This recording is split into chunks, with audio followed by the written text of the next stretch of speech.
Welcome. I am Brian Germain, and this is Casual Chat, and I've got the coolest guest ever. I've got Espen Fadnes, who happens to be in the States at the moment, from Norway. Welcome, Espen. Thank you for joining us. Thank you for having me, Brian. It's a new experience for me. I don't think I've ever been live on the podcast on Facebook, and yeah, exciting. Yeah, for sure. It's cool. Yeah, last time was kind of an experiment, and we had nearly 1,000 people watching as we were doing it. So no pressure. I'm just gonna try and outperform whatever I've done before. Just give 100%, and that'll be. I can feel the pressure. No, there's no need. Well, I think if anybody can handle pressure, it's you. Right. Well, I like pressure. I do. I kind of like being scared in a way. Feel the nerves, feel the tension. Makes me feel alive. And I'm sort of a hopeless person. I lose everything around me. I lose my wallet. I lose my keys. I lose my car. I lose my skis. I lose everything I have. But when I'm really scared, I tend to keep my stuff together. So it makes me perform a little better. Yeah, it's been said many times that danger is forced enlightenment. You know, it wakes us up into this moment, and we fully show up because we know we have to. Yeah, it really does, and you can see it in the airplane. I mean, I'm here in the land in Florida, and I can feel it myself. I can see it in all the skydivers in the airplane, even though they have thousands of skydivers. Everybody is checking the gear over and over again. It's kind of like compulsion moves happening, and it's because we're nervous. It's because we're aware that we are in a potential dangerous situation, and we take it seriously. Yeah, for sure. You know, of course, not everybody wears fear the same way. You know, to experience adrenaline in a way where there's a lot of resistance and a lot of looping of negative visualization, I noticed that traps a lot of people and causes a lack of focus, a lack of creativity, a lack of happiness. And I mean, maybe you can attest to this as well, but you know, you're on an exit point and people are sort of sketched at about the winds or something. And sometimes people can get cranky. Absolutely, and I can get cranky too. I've heard that expression, you know, where you attack, freeze, or flee. Run away. Yep. And you can see this in maybe especially in base jumping. You see this because in base jumping you have a choice. Yes. Well, you have a choice in airplane too, but when the green light is on, people tend to jump anyways. Yeah. But on the base exit point, you can just stand there forever and reconsider what you're doing.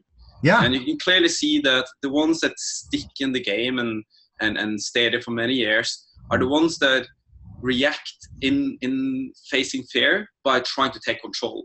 They are checking the gear, they're going through the plan, they like to kind of gather as much information as possible, and they just don't want to jump off the mountain before they really have done their very best to take down uncertainty.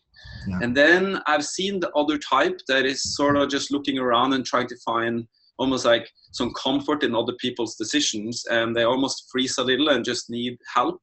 Yep. They do stay there for a little while because in the beginning it is quite an amazing experience to land safely on the ground. Yep. But they often quit. It's too hard for them.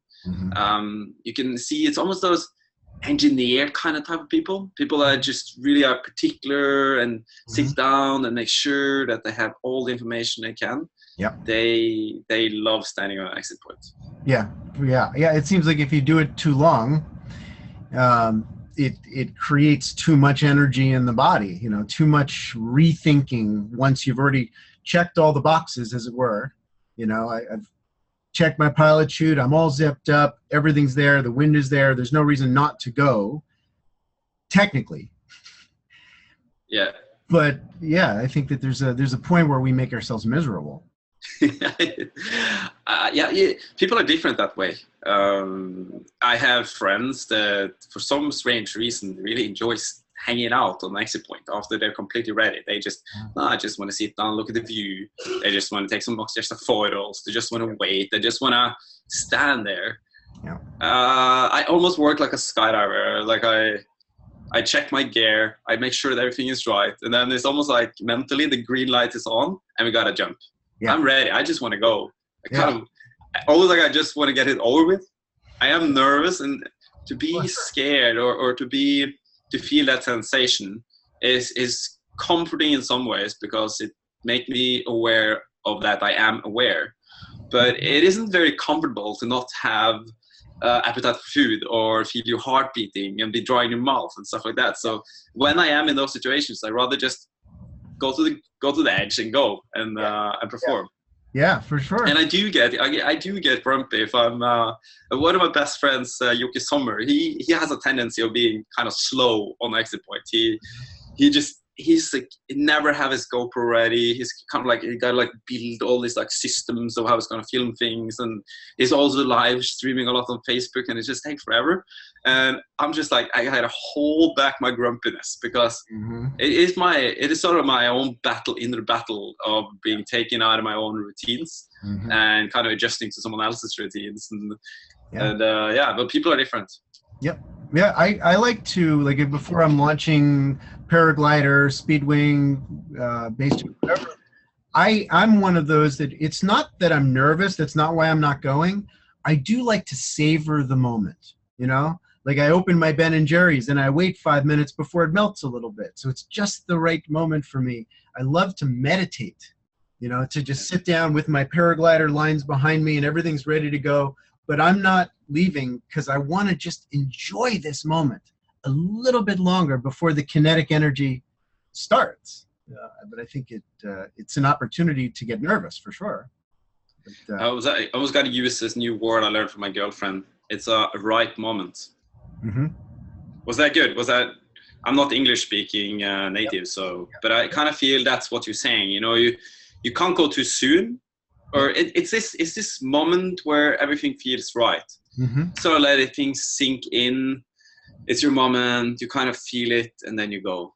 Well, that's a big one when you say feel, right? Because we tend to work from this mechanistic perspective of kind of our left brain a lot. In terms of checking gear and looking at the winds, and you plan the line, it's very left brain. But without this feeling aspect where we're in touch with our bodies, I feel like we're missing an element of wisdom. I think so too. And you know, a couple of years ago, it was in 2012, I think I decided to try and go 100% fully professional in base jumping and wings jumping and all that. And I realized that sometimes I do really well emotionally. It feels really good what I do, and I have a lot of happiness in the flying and in the jump and the preparation, everything. And other times, it's not that good. It's almost like I land and there's this nagging feeling of everything wasn't as it should be. So I went to Amsterdam and met with a sports psychologist. It was kind of on it was just by occasion that I met him, and he was really good at it, and he was working with the Olympic athletes, and he offered to help me out. And I went through a couple of days of just preparing and thinking through experiences I've had previous in life, whether it's been competing in alpine racing or walking in on oral exam or competing in air sport. And then he came back to me and had analyzed everything, and he said there are 4 things you should think of to kind of find your balance, like your zen when you compete and when you are to perform. And he said you should not drink the day before. You should get a good night's sleep, really important. You should eat well for breakfast. And then finally, remain happy. Just be happy. And he said that's the most important key if you want to perform. You have to be happy. And he said, looking at your stores and everything you experience, that might be even more important for you than other people I've met. And he said that all the things in advance of that, you know, eat well, sleep well, don't drink the night before, is making you stronger and making you more able to be happy.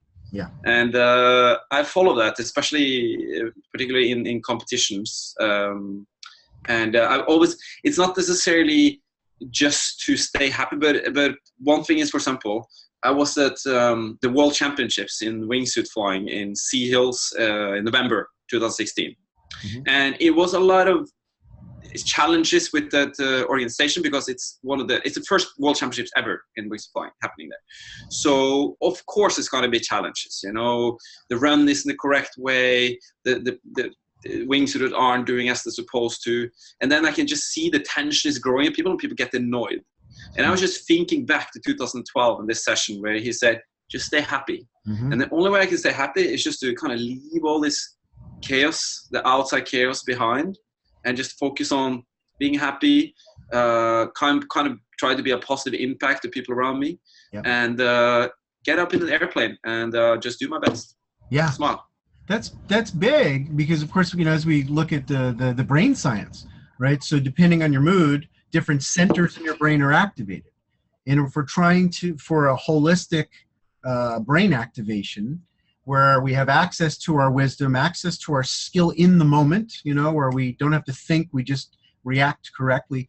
Happiness is one of the key features of what you might call the flow state, right? Where you enjoy this moment so much, and we can slip out of flow when something happens that startles us, or you know, we find ourselves wanting to attack, to recognize that it's essential for our safety and for our highest possible performance to get back into that joyful appreciation state of, wow, this is awesome. You know, this is amazing. Yeah. It's easier said than done, isn't it? It's we all have our down days and up days, and a lot of people say, "Oh, you're so lucky you have this awesome life," and I do agree to a certain extent. If you're able to get up in an airplane and jump almost every day, you certainly have done something in life that have made you go in that direction, and it's great.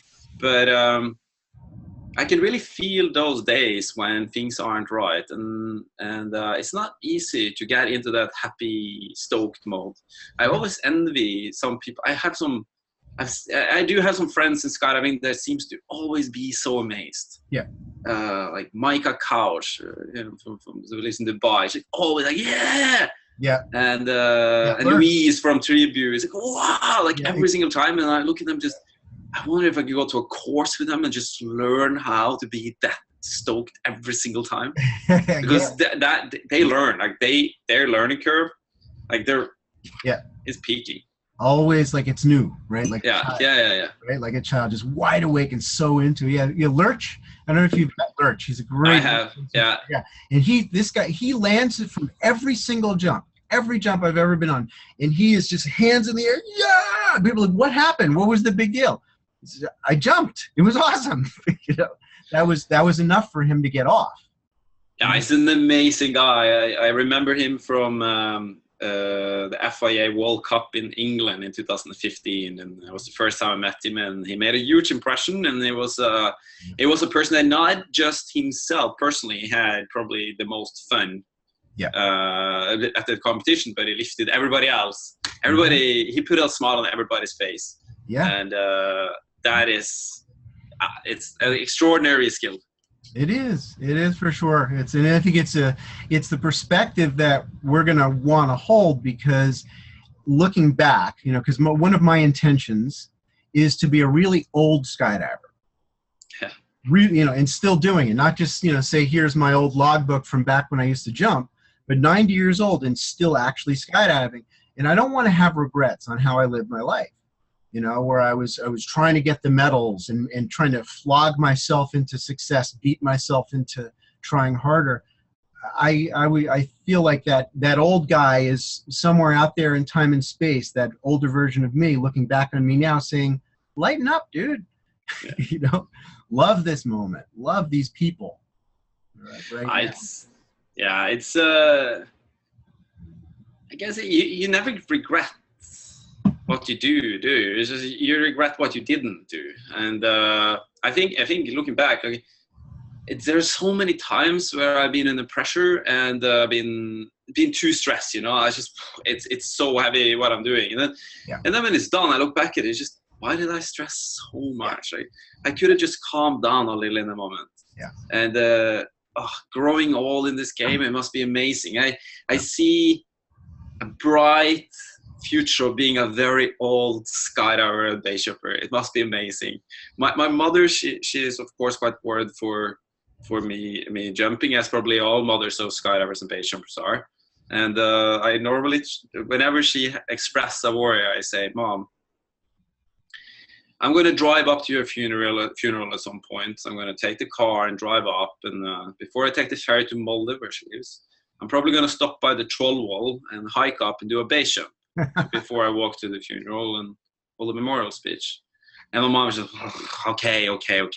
And it's almost like, if I can get that, if that happens, I mean, it would be horribly sad that talking like, you never want your mom to pass away. That would be absolutely terrible. But if that happens, something I must have done something right. Yes. Yeah. Because probably that's going to happen when I'm quite old. So. Exactly. Well, that's the whole idea, is to sort of segment attending. You know, people tend to focus on today, tomorrow, next year. But what about this longer journey? I wrote an article about that called The Long Haul, that people seem to like. This perspective is something that we need to keep adding in, because it changes the way we live our lives right now. You know, in terms of pushing a bad angle, right? Where it doesn't look right, the winds are up. You know, do you go or not? Is your ego pushing you forward into, you know, needing to achieve right now to fill some empty space? Or are you just an open container for joy, saying, yeah, you're welcome here, but if it's not right, I don't need to go? Yeah, it's a super good point. How long have you skydived? I started in 1986. 1986. Yeah, I made my first base jump in 87. And 30 years anniversary? Yeah, 31. Yeah, almost. Yeah. 31. Yeah. So and I did my first wingsuit jump in 90, I think it was 99, 98, something like that. 98. Wow. Yeah. Adrian Nicholas sent me, he and Patrick were experimenting, and Katerina was building the suits, and they sent me one because I'm a parachute designer. He said, you know, can you fix this? Can you make it better? And so they sent me one, and I was like, well, only one way to know. So I jumped it, you know, of course, there was no training back then. Incredible. Yeah. I started skydiving in 2000, and well, you can say the progression was a bit quick, but I put on a Birdman suit in 2001 after 1 year, and classic. And of course, it was a GTI. Oh, stepped over the first. Yeah. I actually went straight to the GTI. Sorry about that, Yari. Probably not the right progression, but I almost like.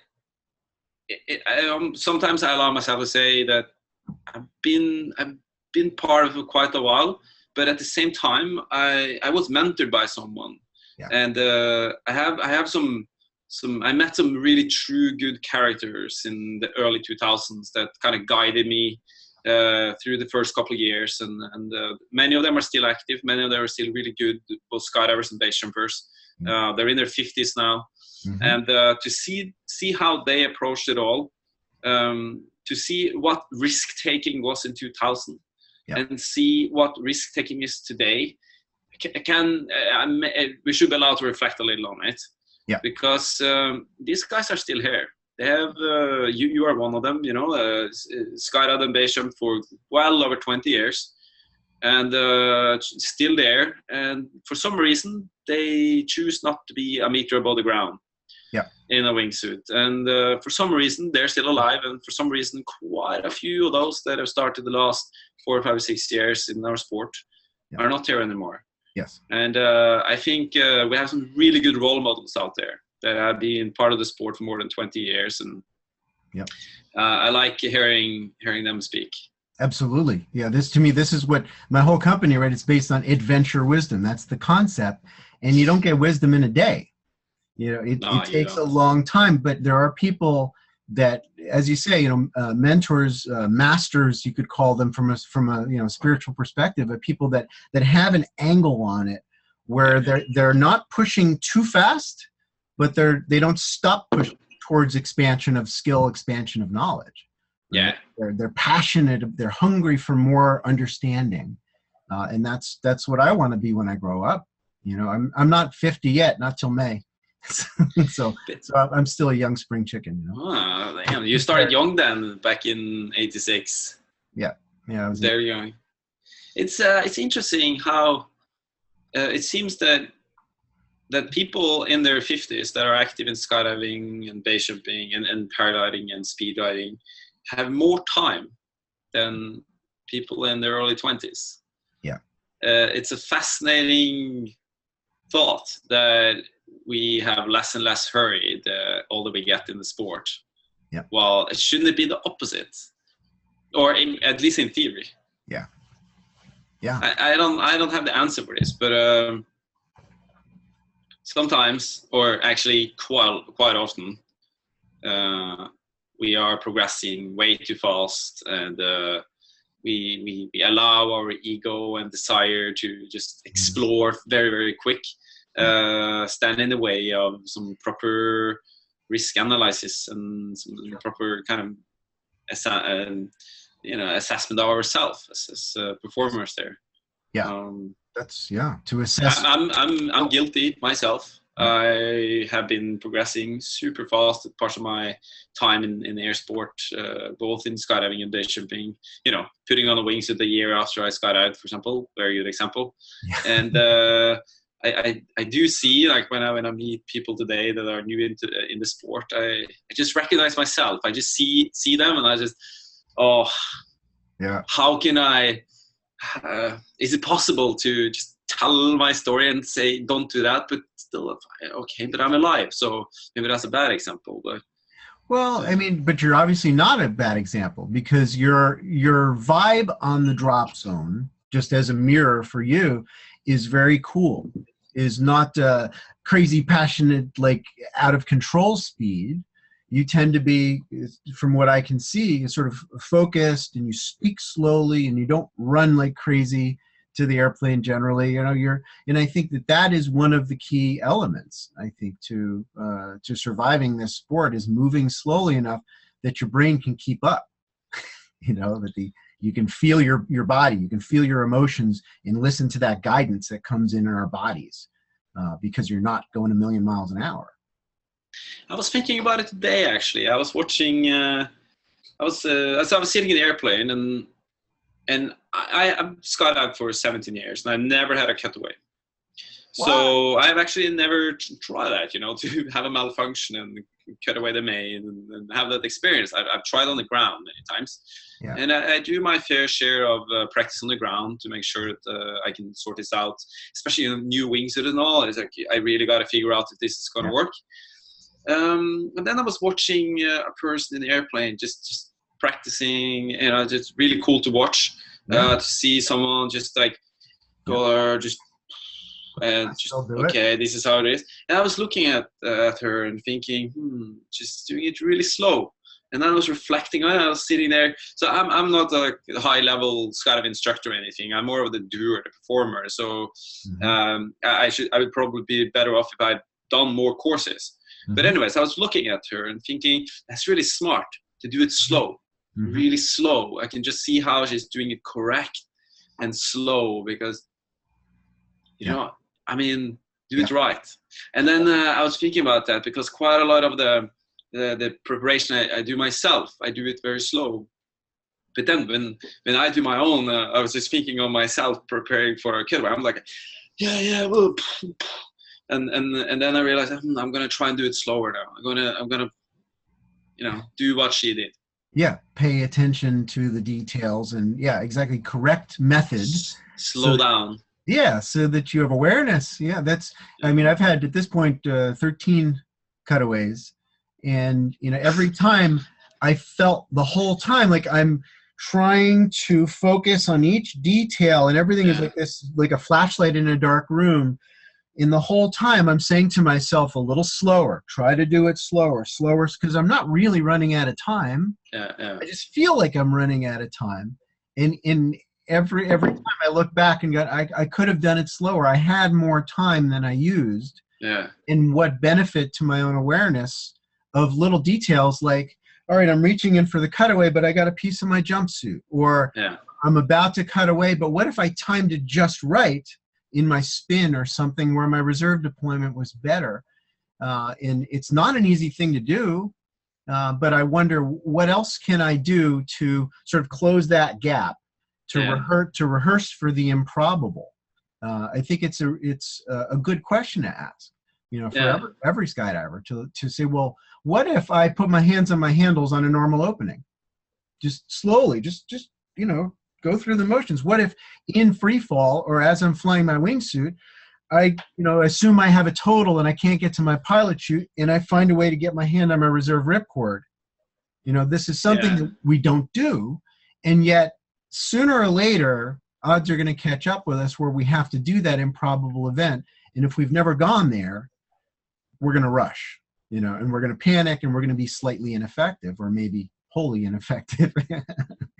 Yeah, and actually to grab the handles when you're hanging on a canopy is something I've started doing now, because I very often put on new wingsuits. Yes. And the different manufacturers have often different solutions, and then you come a new solution for how the pallets or the pillows, or the handles are outside the suit, and most of the solutions are fairly good from different manufacturers. But no matter how good they are, you still have a wingsuit that have an edge right next to the handles. Mm-hmm. And I'm always curious, like on every new wingsuit I have, like if I now just grab, and I grab the kind of Norwegian way, the way I learned, so I don't grab like you do, but I actually grab one by one, and then I grab. And quite often I've had several experiences where I grab the wingsuit as well. Yes. So I actually hold the wingsuit, and I don't take it, I don't cut away, but I just hold it and just think, I wonder if I, in a super stressful situation, would not kind of like dragging the wingsuit and nothing would happen. Maybe. I don't know, because I never had a cutaway, but I kind of stressed this point, and I wonder if I'm too stressed about it because I never had a cutaway myself. But I have addressed this to manufacturers. Contact them, say like, oh, I was thinking about the solution you have, and I'm really a bit worried about this material. And they often come back to me and says it's fine. Or, there's been hundreds of cutaways on the suit and seems to be good. And so maybe I'm too worried. But at the same time, when you have a new suit or a new rig or whatever it is, and to really hang on the canopy and have a look at how does it look like now, because it do look different than when you're standing on the ground, because you're sitting in the harness and things are kind of dragged up and I hang people up when I'm training folks, and of course anytime I get a new wingsuit, I have a chin up bar, which is good for more than one thing, a door frame, and then I've got risers, and I use 18-inch risers, short ones, so I'm higher up, and I take the front riser and back riser and I attach them to themselves with a soft link. And so that way I can clip in and I hang in the harness and I see if the handles disappear, for instance, inside the suit. I get to see if, one of my wingsuits I realize under canopy, it chokes me. So I have to unzip after deployment. But I didn't know that until I hung up. So I practiced unzipping. And I have a blower fan that we sometimes use with training to inflate the suit a little bit and get used to what that's, what that element's going to be. But why not? Why not? Yeah. The preparation. I'm when I'm here in the land now, I'm one of the things I'm doing is to start training on filming with a big red cam. I got it right here. So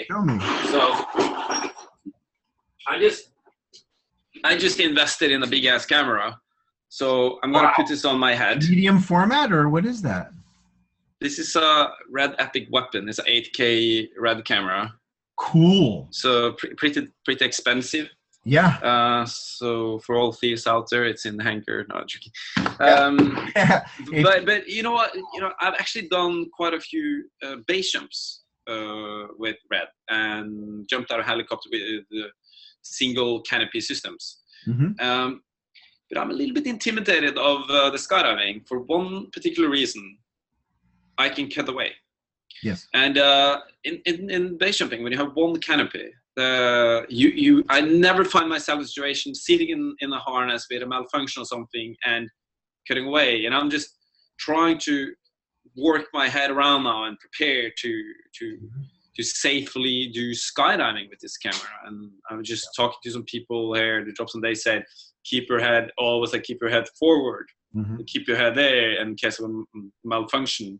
And in base jumping, the camera actually touched the slider, so I'm that's what I'm working on now. So all advice is appreciated. Right. Well, I should probably call Norman Kent or something. Yeah. Well, there's a few different. Norman would be a good person to talk to Anton Eriksson, doctor in Sweden, who's also a wingsuit flyer. I would talk to him. He's part of the wingsuit wind tunnel. Oh yeah. But he's a physician and also has done a lot of research on damage to the body. The Navy did some experiments. They found that doing this during opening with a heavy helmet on is better than this. Okay. Some people say never look at your canopy. I've been looking at my canopy during opening with cameras on my head since the beginning. Never had a problem. Part of that is I'm test jumping, right? I mean, I don't jump normal parachutes, as you know, and so I want to see the opening. And so I'm always like this, and I've never had a neck injury, never. And I've been spanked, you know. Yeah, so I think it's an important the concept. I mean, we're still exploring the specifics of jumping with bigger cameras in our heads, and you know, what about cutaways? Can you cut away the helmet? Can you cut away the camera? Right? I've got a system now where it works with a GoPro. I don't know if we can engineer it for that, but probably where you're just releasing the camera from the helmet. I want to keep that. I need the helmet. There is actually, I've seen that solution on a G3. It was one of the Swedish free fly national team members that had a GoPro, and it had a cable going through here, and it could release it off. It's a really smart, smart solution. Absolutely, yeah. I think it's a really good unit. I've been testing that since it first came out. So, I mean, these are the kind of things that, so you get a little bit of angst thinking about it. You go, wait a minute, what would happen if one of my steering lines wrapped on my helmet and I had to cut away or something? I need to have a plan to address that fear, because if I just let go of the fear completely without a solution, I'm being an idiot. Exactly. Yeah, and that's never going to work. It's the more worried and aware you are that the danger is coming ahead, the more planning, the more effort you need to put into it. It's the only way, isn't it? Yeah. If you just jump into things without proper assessment, like properly thinking it through, it's gonna go wrong in the end. Yeah. Well, I think that there's too much fear and there's too little fear. Yeah. And somewhere in the middle of that balance is where we're in this focused state. And to me, when I feel that initial wave, if I make the choice to sort of calm down and focus my mind on solutions, it doesn't feel like fear anymore. It's something else. I call it focus, but I suppose you can call it whatever you want. But to me, fear is a place of speed in my brain. It's a place of locked up and not being myself. And I know that leads in a direction I don't want to go. I 100% agree, and I've never properly studied this or anything, and I have a Norwegian word called være redd, which is pretty much directly translated to scared. But I think in Norwegian we are more willing to use the word redd than people are willing to use scared in English, because I can hear in quite a few people that they don't like to use it. They rather want to say nervous or tensed or aware, or like other words that replaces it to put you less into the panic mode. Yes. And I really agree that when you tip over into that freeze panic mode, then you just have to step out of it. That's no good. But I can feel it sometimes. It's a long time since I felt it in air sport, because I just don't do it anyways. Yeah. But it often helps to think about the tasks that are ahead, and sort of I like to visualize what I'm going to do and try and figure out, why am I so nervous? Like, what is making everything shake here? Like, is it something I don't see? Something that my body sees, but not myself? And then I just start to kind of backtrack, like, all right, landing. Is it something about landing? No, it's a big landing field, green and nice. Is it wind? No, it's not a lot of wind. And I have a ground crew, and they're saying everything's okay. And I go back and back and back all the way up to the exit. And then sometimes I can identify that, yeah, definitely we should change the plan here, because I'm going to be on the inside of that turn, and then I'm going to be blind with turning around the corner, and it may be that it's, yeah, okay, this is not a good plan. Yeah. Or I just backtrack it all up to the start of the jump, and I realized that it's fine. I don't need to be this nervous. I can be fine. Yeah. And then it feels so much better to take control and think through everything. Well, you're thinking. Yeah, I think that's what I'm hearing, is that you're not shutting down when you feel this fear. You're choosing to think rationally and focus on this. Is that the problem? Is this the problem? And I'm not sure that everybody does that quite so well. And I feel like that would be one of the areas we all have to sort of pick apart a little bit more, is what is my mind doing when I'm afraid? Yeah. You know, and am I able to satisfy those concerns through these rational processes? And it brings me back also to this idea of happiness as the background, as the contrast, because I realize something's wrong because I don't feel happy in this moment. Something's up, you know. So I hear my guidance, because normally I feel great. Normally before a jump I feel awesome. And why don't I feel awesome right now? You know, is it too windy? Have I gotten in over my head? Is this wingsuit too big for me? You know, I did that. You know, over wingsuiting, just like with teaching skiing, we say over terraining, right? When you take somebody, you know, to a slope that's too much for them, and you undo so much of what you've taught them. Yeah, I've been skiing since I was a little kid. The kind of classic Norwegian thing to do. Yeah, and I've done that mistake. You know, helping someone into skiing. All right, you're ready, and then just bring them up to the top. Yep. And then it's terrible. Everything is just terrible. They're scared. They don't want to ski anymore. It's like I blow their whole experience, and they probably won't try to ski again. When you overstep and you step into that zone where it's becoming uncomfortable and not fun anymore, learning stops, happiness stops. Yeah, exactly. Well, I mean, it can be restarted if you back down the terrain, but it does take a little bit of sit down and relax and find your zen, right, to get them into this memory of why they wanted to do it in the first place. Sort of coax them out. I was fixing my camper here 2 weeks ago. I was actually in England, but I was fixing my camper. And anyways, I was at this garage trying getting some help, and the guy that worked there had a story, because he was a car racer, and he had a daughter. He really wanted to help getting into car racing, and he built her up through, you know, the go-karts and everything. And then he made a like special super good go-kart of some kind that she was going to race, and she was I think she was 7 years old, 7, 8. She was going to do, and then something happened and it just turned into gear, and he just span off with that young 7-year-old girl on, and he managed to run. She was doing everything right. She put on the brakes, she was screaming, and the go-kart was just going furiously and doing and the guy, like the father, managed to jump and lift up the whole go-kart, so it was just spinning there, you know, up in the free air, and he managed to turn it off. She never jumped back on a go-kart again. And she's now 10 years old, and that experience stopped, like that emotion to be given that at the age of 7. She was like, I don't want to. It's a formative experience, and I think it's very important for parents. And you know, we're all sort of self-parenting. Anytime we run into a trauma, before that becomes, like, I think of it as like liquid lava. Before it cools off and solidifies as a long-term memory, we got to get back on it. You know, carefully, slowly, before you have a fear of, you know, I mean, you know, I have a pet snake back here. He's 7 feet long, right? And I hadn't taken him out of the cage in about a year, because the last time I tried to take him out, he bit me. I was bleeding all over the place.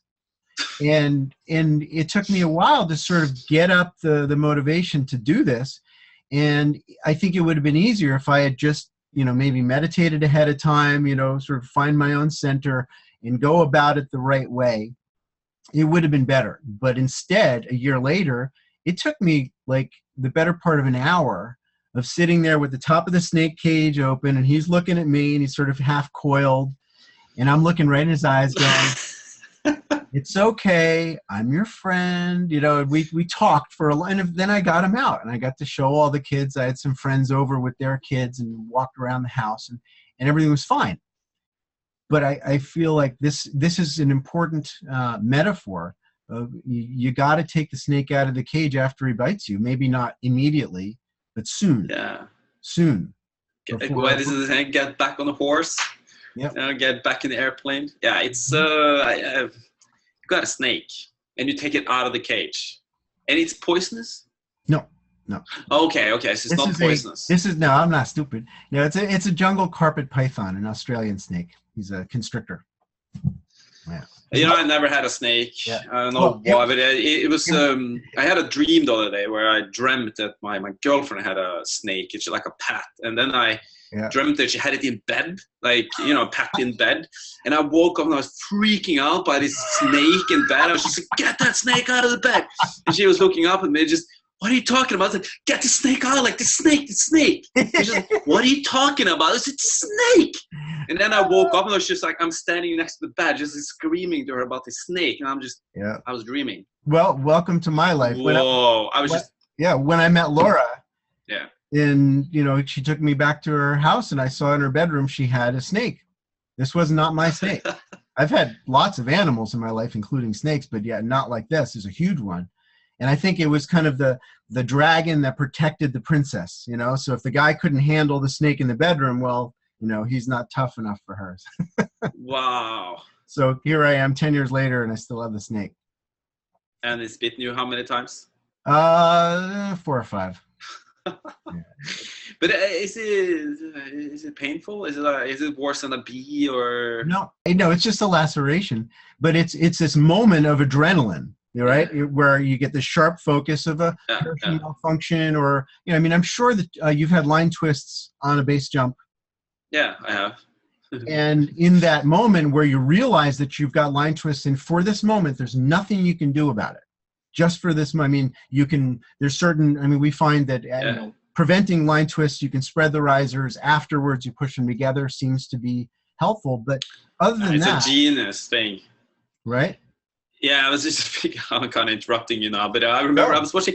This is like, you can say a lot about social media, you know, it's pushing the sport to all these GoPros and all this stuff. But I'm actually learning heaps by just being on Facebook and watching all of this people around that are bold enough to show their mistakes or show that they've found some new tricks. And I remember this video of a person that grabs his risers and twists them, you know, twist them behind here though, but just twist them down so they come all the way down, and then you can get out of it. Yep. And I watched it, and I tested it, and it's such a genius thing. Yeah. And I mean, I am a line twist, you know, big ass wingsuit, and I can end up sometimes the bag hits my heel during deployment, and I get 10 line twists. Yeah. Not a pack job in the wall can save you when the bag hits your heel, and that way of getting out of line twist is amazing. Yes. You know, I just see it sometimes. I see people in base jumping at line twist, and I just watch them, and I see the line twist is quite high above them, and they're kind of battling to try and get out, and I'm just like, come on, just put them together. You're going to start it. Come on, please. Yeah. The lower the twist is, the wider the canopy, right? The exactly. canopy flattens out. It flies happier. And if it's only 2-3 line twists, you can even grab above the line twist and just punch through and get out of it. Spin yourself, yeah. So that video was I have in higher performance canopies gotten into spins where it was fast enough, where the G force is built up, where I wasn't able to do that. So I always have to point that out, is that it usually works, but if you're spinning fast, it's 2 bars of steel. You're not going to be able to turn that thing, and that's what your handles are for. That said, I have effectively unstowed steering toggles and stopped spins from that as well. Wow. Not recommended with spectral lines because they melt together from the friction. They do. Yeah, I've seen that happen. Yeah, my friend broke a line that way. But if they're not spectral lines, sometimes unstowing the brakes and slowing the canopy down and forcing it to hold a heading, if you can figure out which is the right way to go. Yeah. Right. If it's other way, you gotta think. So it's that way, so you twist, and that's the opposite way now. Yeah, exactly. Well, I usually look at the canopy itself, and I'll say to myself, out loud, "Canopy's turning left, steer right." It just, that Well, helps me. I'll actually yell it out loud. Nobody can it, hear me anyway. yeah, if we had been driving a car together and you said, Espen, turn right, I would turn left. So that's how it doesn't work for That me. won't work, yeah. Yeah, Too technical. Yeah, well, this is, I mean, the idea of getting into this moment of the line twists or whatever kind of traumatic experience, and see if we can infuse it with more awareness. Not panic, but awareness and focused action. That's the right thing, you know, that's the right technique. I think that's what this is all about, you know, getting back into the hot kitchen, because that's the only place you can cook. You know? It really is. And another thing is, okay, so I was working in the military for a while, and you know, have all this training, scenario training and drills, and they were testing me on some complex scenarios, and the instructor said, "Espen, you have a problem." Okay, yeah, I have many problems, but he said, if you just see the scenario for 1 second before you do it, you already have a plan. You just follow the plan. So we need to blindfold you and just put you in the situation so you cannot plan, because you never get the chance to actually train on something occurring all of a sudden. And then later on, I was reading this book called Thinking Fast, Thinking Slow by Kahneman. It's a great book about the two different ways you think. One is the intuitive, automatic way where things are kind of flowing. And then it's the one where you really think heavily, like on a challenging equation or something. Yes, we have and what occurs to me is that the times in base jumping where I had malfunctions or really bad situations, I don't think, it's like, for some reason, it seems that it's not only me, it's just many people I see this over and over again. Like, people are facing critical situations. They're super skilled. People are quite amazing at getting out of bad situations. Yeah. And it's not necessarily that they're stressing anything. It's like, boom, boom, boom, boom, boom. People are just doing everything super efficient, dead on. And I think if they had been almost in a scenario, like, all right, now you're going to be trying to solve a very challenging situation, then they would almost freak out. Yes. Because they know, okay, now it's going to be a bad situation, I need to solve it, and then they start thinking and they get complicated. I think there's slack in the tow rope, right? So if you've ever been water skiing or surfing, right, if you get a little slack in the rope, you know, a little freedom to think too much, then you don't have this direct connection, and the flow state isn't working so well. I think this is it. You know, when I was thinking back to the moment in China where you guys were flying down the line along the cable cars. Yeah. And you had this moment where there was no time to think, and yet you did enough, right? Maybe if you were to plan for it, maybe you could find a technique that you rehearsed enough that was even more efficient, but what you did worked. Yeah. Yeah, it did. It was interesting, that situation, because it's like everything is happening in almost like frames, like images. It's like images. I can sense in my body that something is wrong because the leg wing is flapping and I'm probably in a bad body position. Something isn't right. I'm not sure. Still today, I'm not sure exactly what was wrong, but it's, you know, it always go back to your body position and how you perform. So something was wrong. And I ended up kind of sliding the wingsuit, and all of a sudden I'm sort of facing the cable car. Yeah. And from there on, it's people are often asking, "Were you scared? Or wasn't it uncomfortable?" No, it wasn't uncomfortable at all. It just is. It's just you're just there in the moment, and you just do whatever it takes.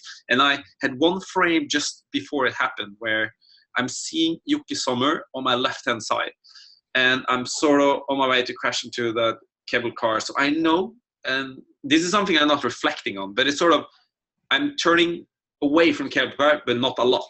Like I could have turned more, but it's sort of a little bit, just get it out, like a tiny touch, because I can't crash with Yuki on my left-hand side. And everything is just happening within 2 seconds maybe. And then I land and I feel almost like I want to vomit for 2 days. That's what happens. Just like, what am I doing? Like, how can I put myself in a situation?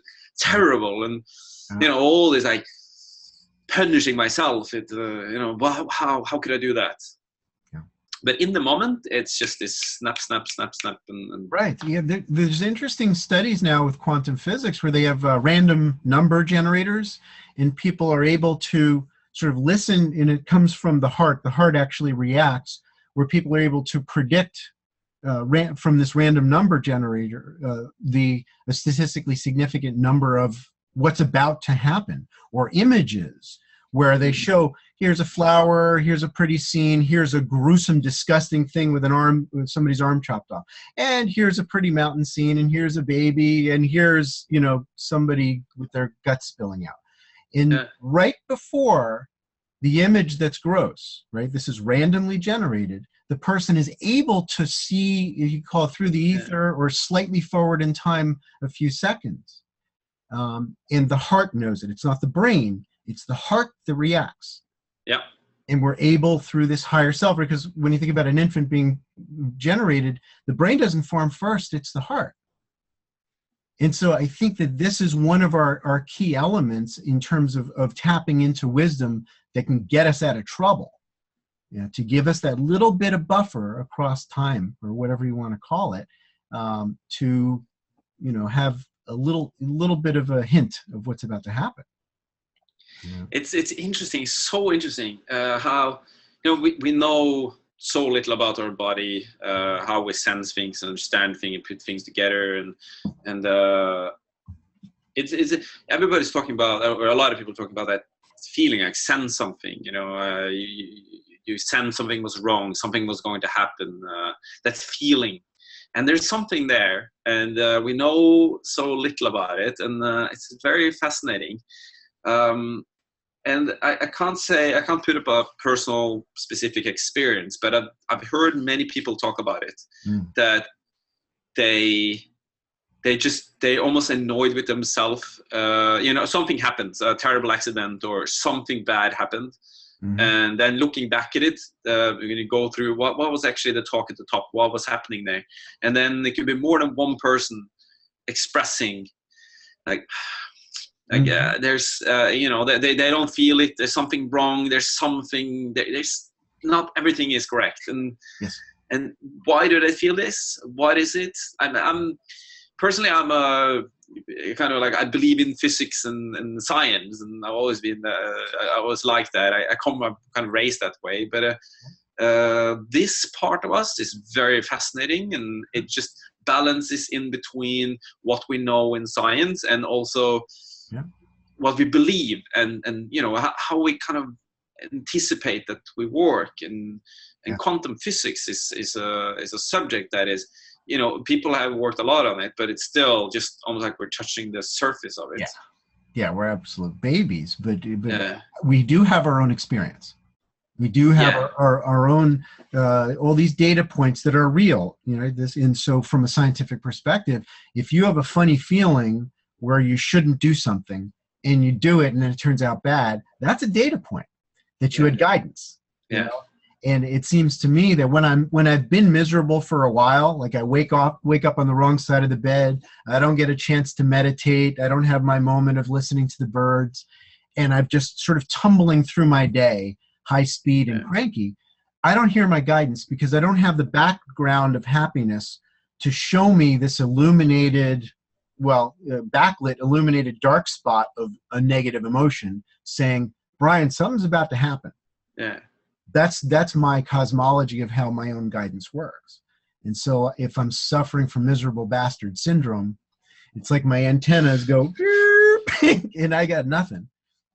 I don't have and it's super interesting. I kind of believe that the whole body is part of this ability to remember and sense and feel and have, you know, because we remember things through what we taste and smell and feel, and the balance, like, you know, you sense, it's almost like get deja vus by all these different senses.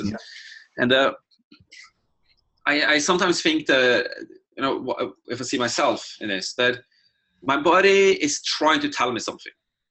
I don't know what it is, because it's way too smart for me to understand what it's actually dealing with, because the body is remembering something that is putting together with the situation I'm in now, and because of those it can understand that this is not necessarily smart. You shouldn't necessarily go down this hallway or jump off this mountain the way you do.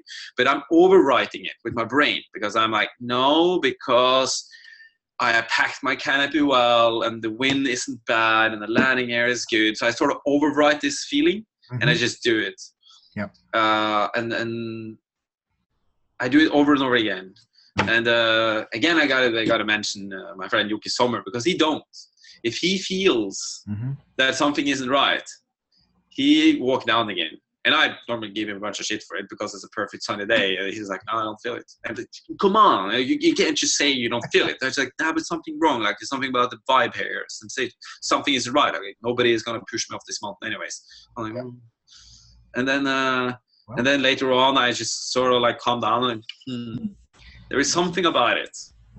Yeah, I think there is something about it. Maybe the most sane approach is something in between the two of not always yes, and not being swung around by our emotions, because some of the emotions are not generated by rational thoughts, right? Some of our emotions are based on neurosis and in flashbacks from the past where this looks or smells or feels similar to a bad experience we had, and we're projecting this when actually everything was going to be fine if I could just get my head under control. Yeah. So, where is that balance between the two, where we're listening to guidance and when the green light really is on in every way, we go, when it's okay, to have the, I guess maybe it's approaching it as like, maybe I hope it'll work, as opposed to, I don't know, but if everything comes together, I'll do it. It's two different directions that come at the same thing. But it's how people say that you can't jump off a mountain without being 100%, or you shouldn't jump out of an airplane without being 100%. The thing is, 100% is equal no uncertainty. And if there was no uncertainty in what we do, nobody will die, get injured, anything. It's just perfect every single time. No uncertainty means that there is no chance for the consequence of, for example, dying or something. But there is every single time. There is a little tiny, maybe a little bit or more. There's something there. And that uncertainty is playing with emotions, and you have to sort of use the brain and your insight, and it's like this super complicated puzzle of information, uncertainty, emotions, and then you just gotta be, your own project every time. Yeah, landing a good decision or landing a good summary or conclusion.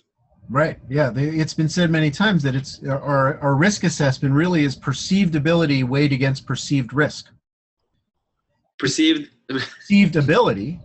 Skill. Yeah. To handle this specific risk, and it's my perception of the risk. Yeah. I'm valuing emotionally, and it's my perception of my own skill that weighs against it.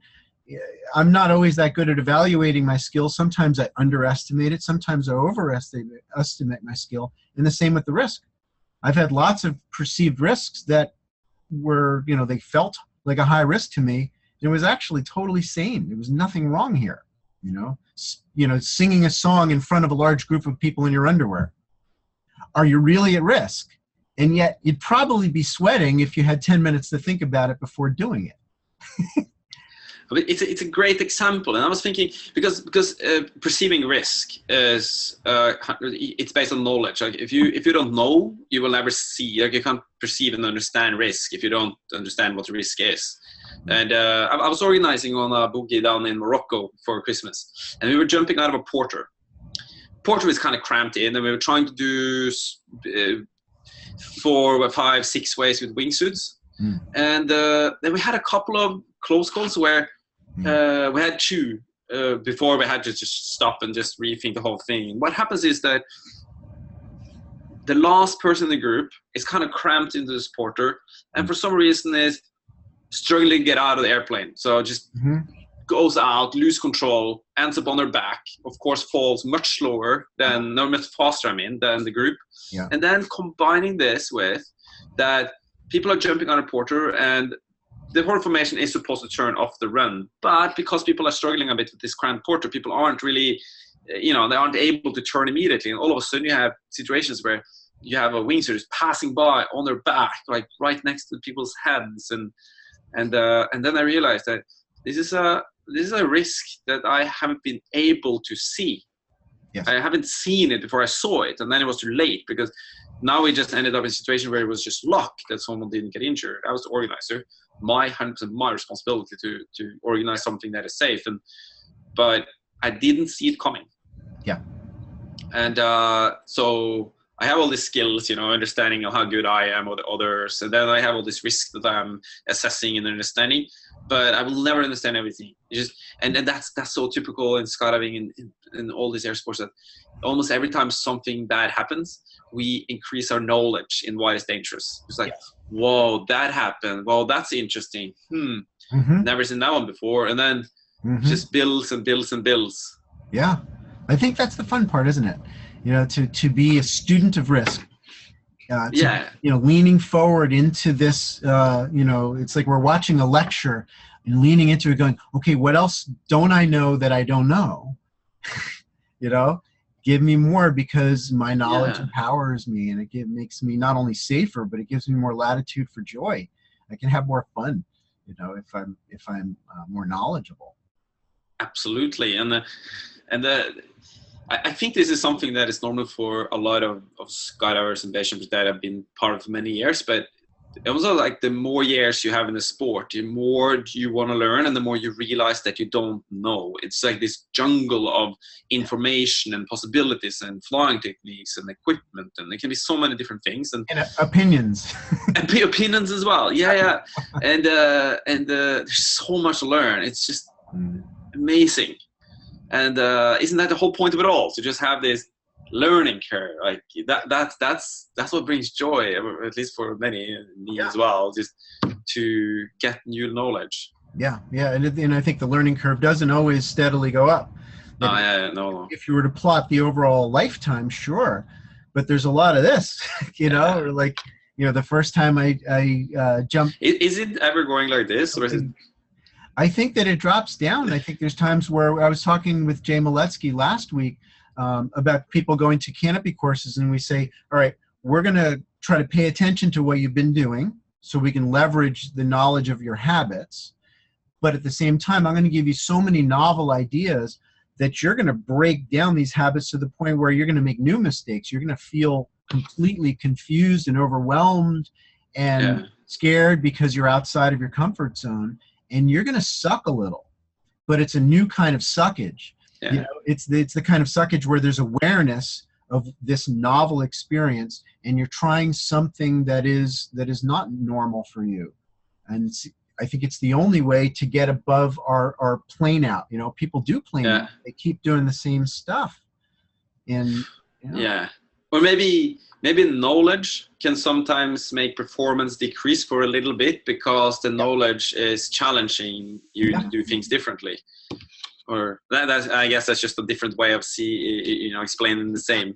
But about how insight can actually decrease performance. I'm working as a freelancer at Voss Wind, the wind tunnel in Voss, and all the really good instructors there. The ones that have been there for years and have seen tons of first-timers coming, especially first-timers, is saying that the people that come into the tunnel and end up sitting watching people fly for an hour or two before they actually have the introduction and then that they go and fly, those people perform less well often than the people that just show up, get 2-3 bullet points, go in and just fly. It seems like if you get too much information, you're not able to properly use it, or at least not when you have 1.5 times 2 minutes to try and make it useful.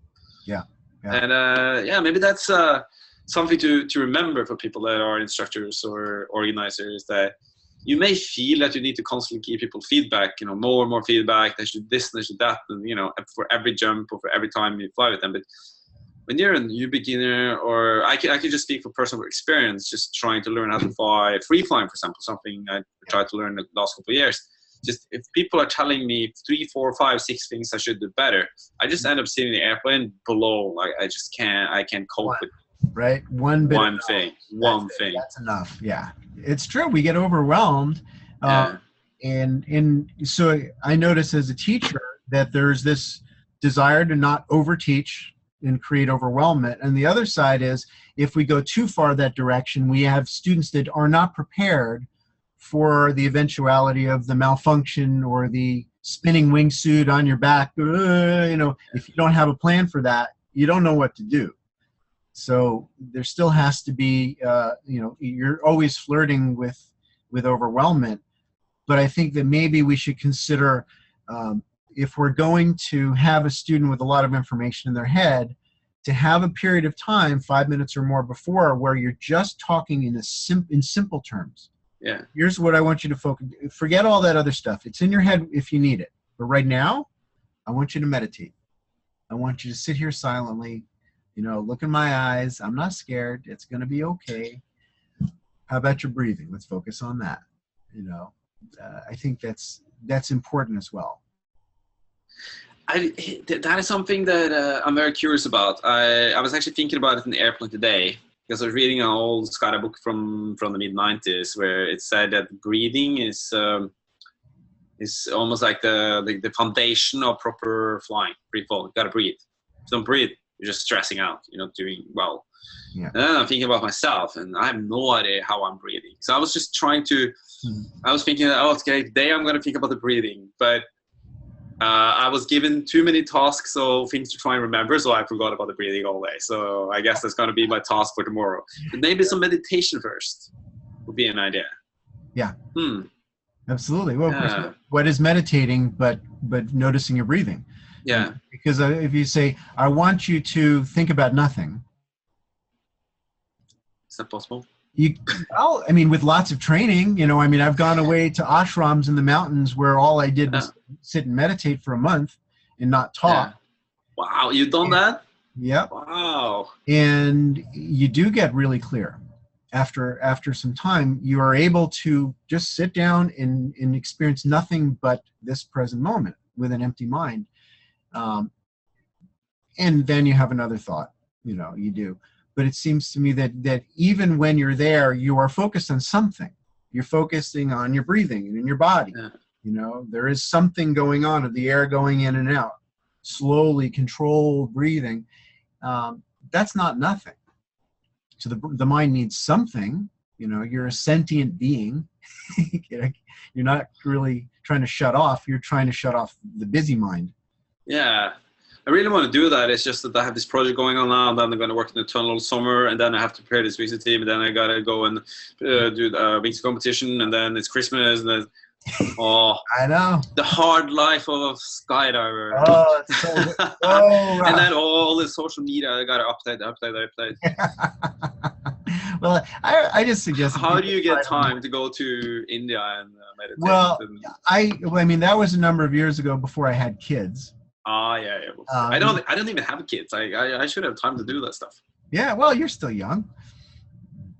I don't know about that, but at least I don't have kids. I was 42 before I had my first one.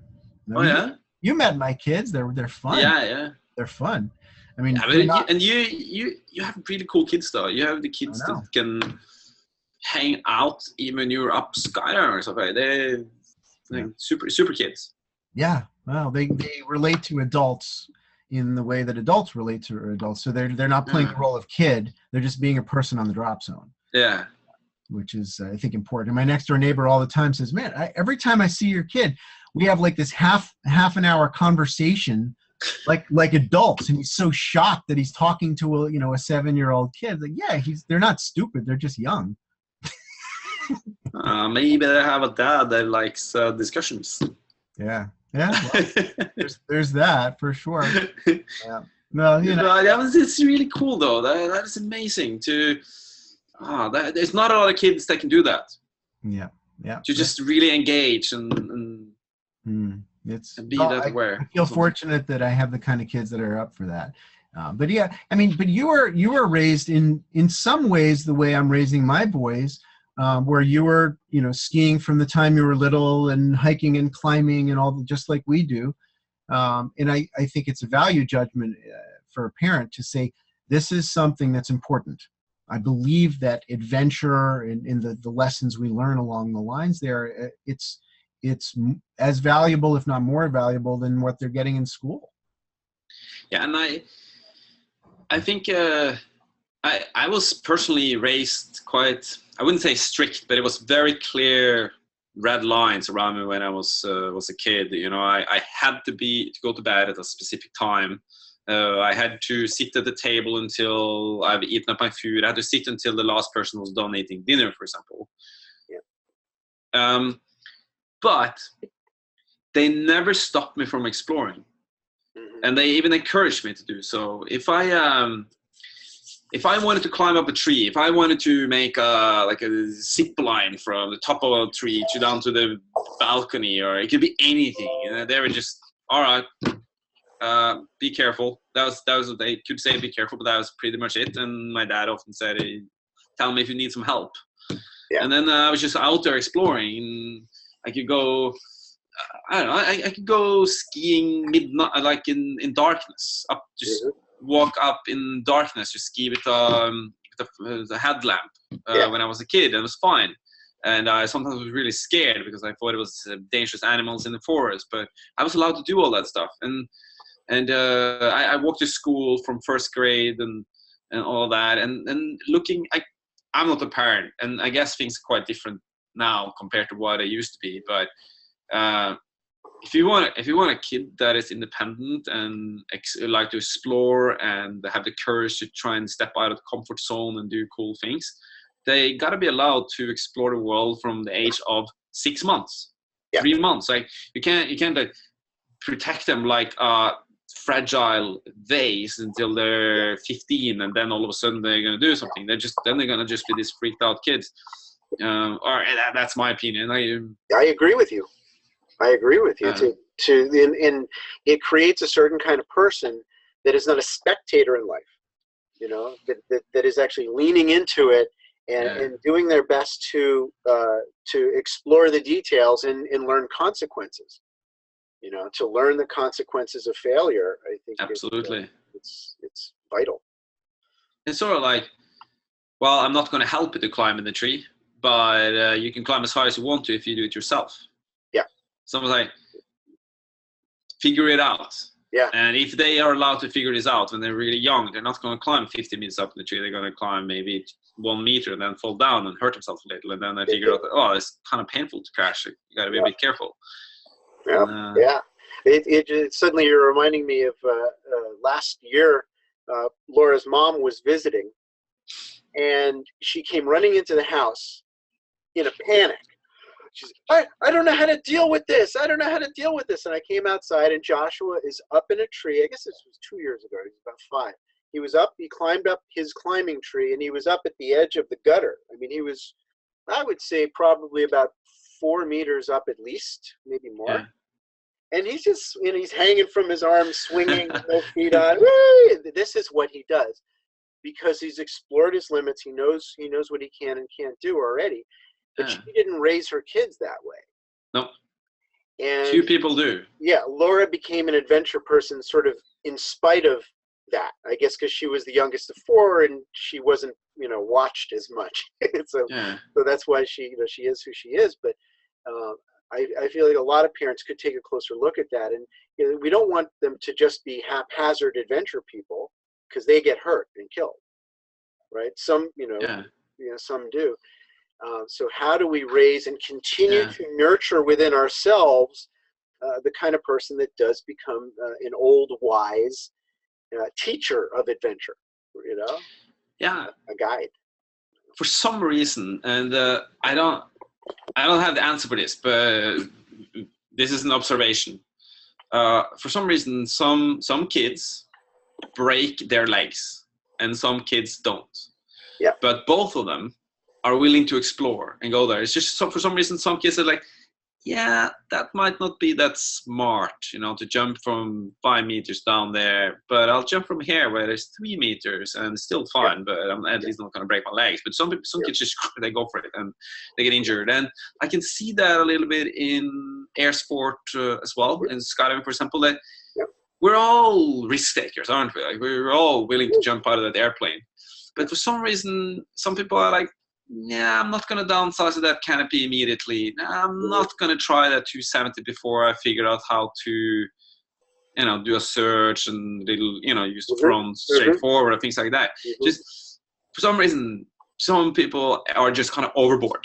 They have heaps of stories of breaking legs and bones and head and like everything just since they were kids, and they're still going in the same direction. They're still just hooking themselves in the ground, and then there's like, I'm going to wings to proximity fly. I was like, oh god, that's we'll see about that.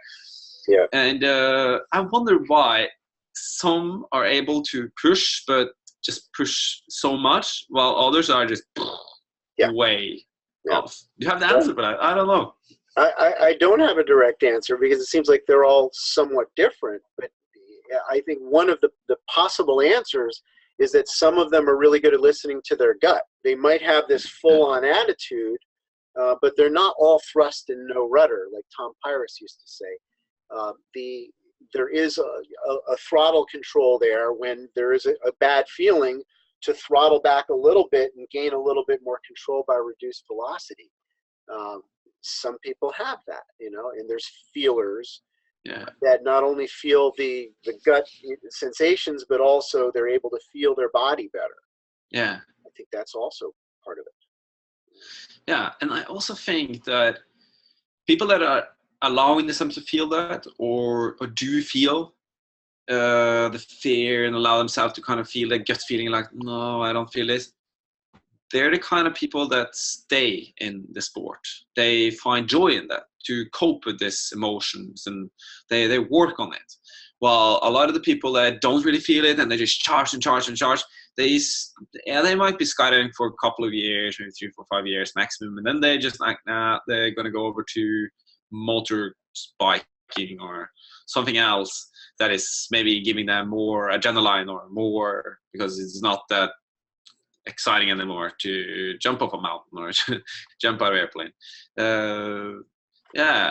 I don't know, but I can just, in myself, for example, I'm still seriously nervous when I jump off a mountain, and I'm nervous in the airplane, and I really work on it every day. Every time I jump, it's the same thing. It's like I got to go through the routines. I got to work on it, and it keep it a bit spicy. Everything is just it make it all very exciting.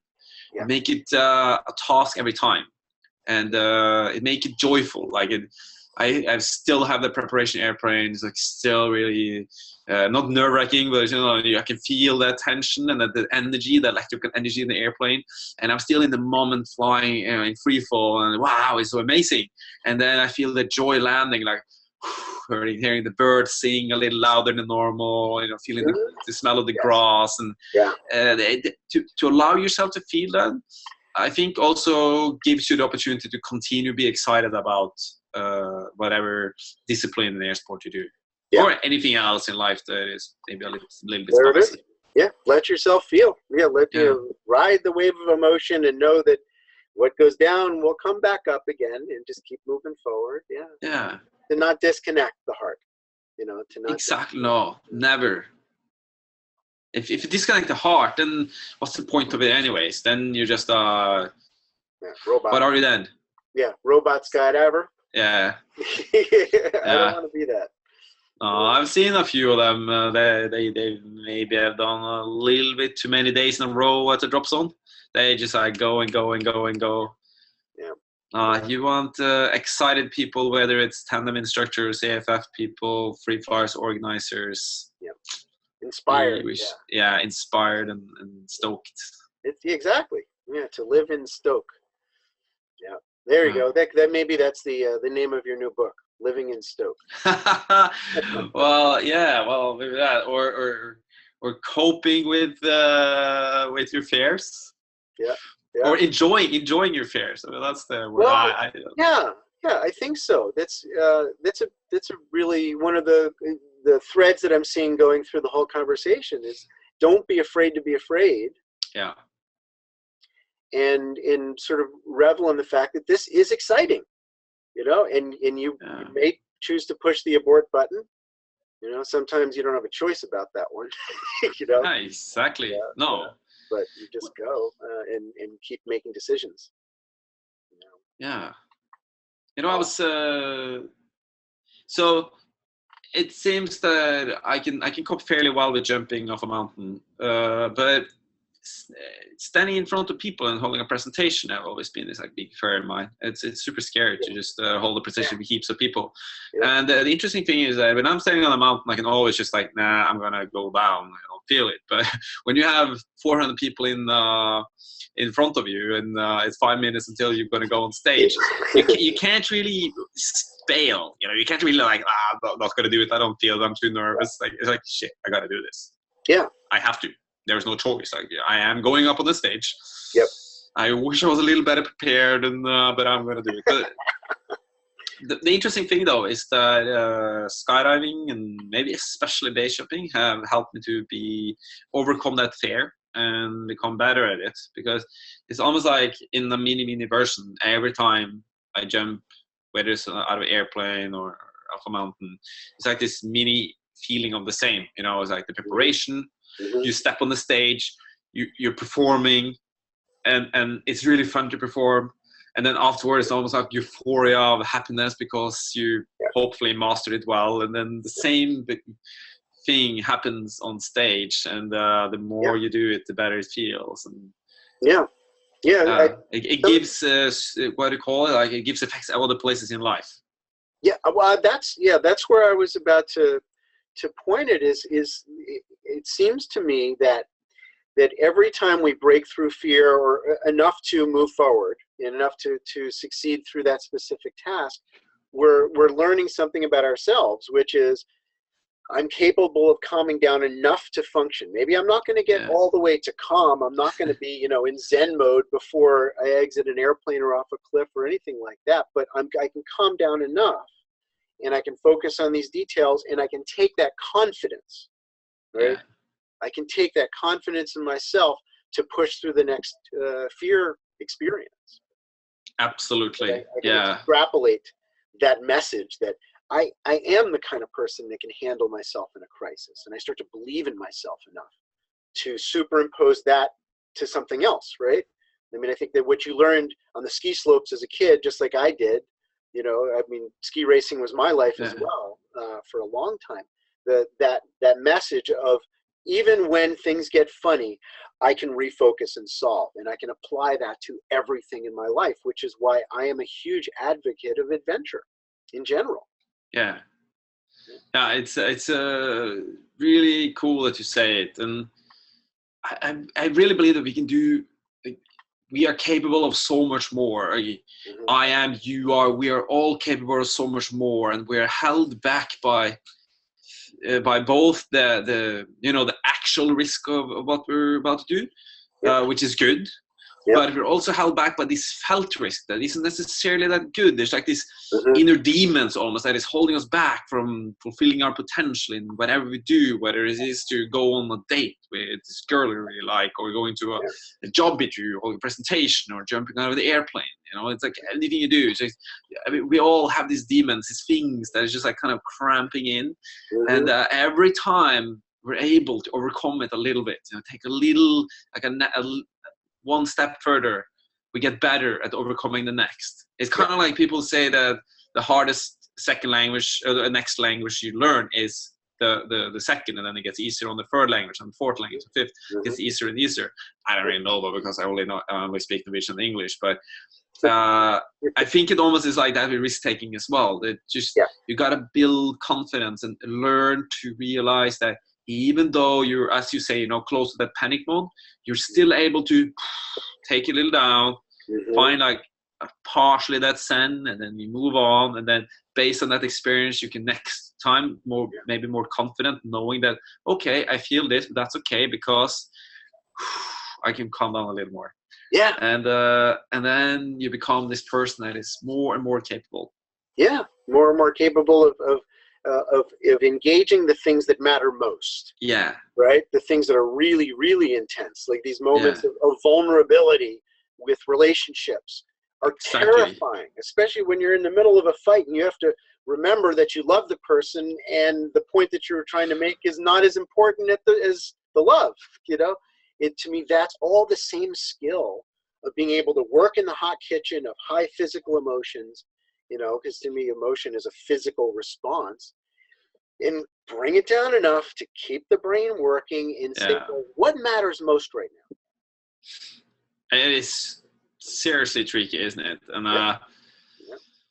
it's something about the courage to just express yourself, to just dare to express what you feel or how things are. Mm-hmm. It can be the hardest thing in the world. Yeah. It can, but it's the only game in town. I know. It can be so much easier to just jump off a mountain. Yeah, it's true. But I feel like even in that, there's relationships, there's team cooperations where there's emotions and there's love, and there's, you know, this process of human interaction that makes it all worthwhile. To climb up a mountain and jump off all by yourself, to me, is it's not as interesting as when we share this with friends. You know?